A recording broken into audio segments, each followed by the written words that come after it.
Hey there lads and lasses, Jim Bob here. Now I apologise in advance for the lateness of this review. Unfortunately I'm not that comfortable filming my videos in front of people just yet, so I had to make sure I had the house to myself so I can make a video for you guys. I'm going to dive right into this and give you a movie review of the Meg. So the Meg stars Jason Statham as Jonas. Now Jonas is a super underwater diver operative rescue sort of guy. That made no sense what I just said, but that's just what I got from it.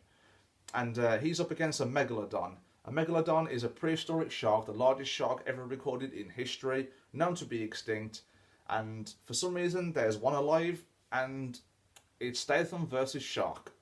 Now, the trailer indicates that the tone, well, you're not sure what the tone really is, because the tone of the film looks suspenseful with the first 30 seconds of the trailer. And then it shifts to a more comedic side of it.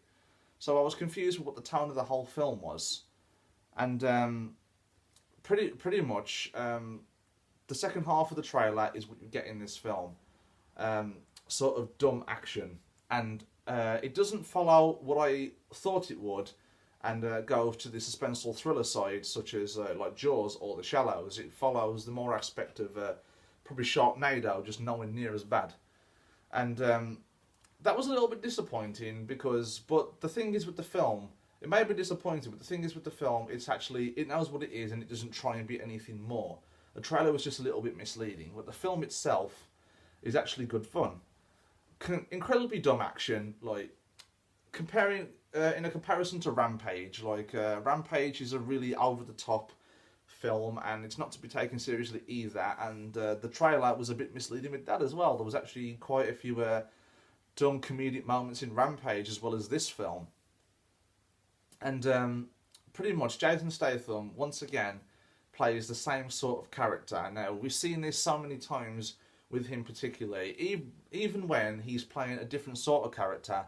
Like he's a good guy, for example, in this film and The Transporter, and a bad guy in like Fast and Furious 7.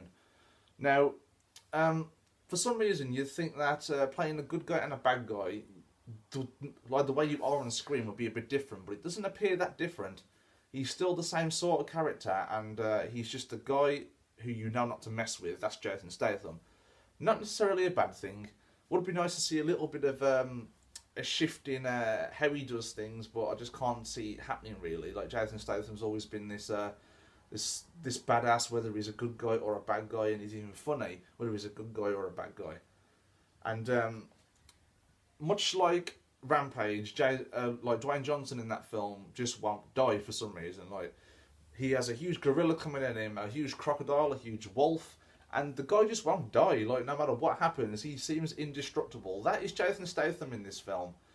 Like a shark with its mouth that's big enough to swallow like at least 100 people, and he manages to get away.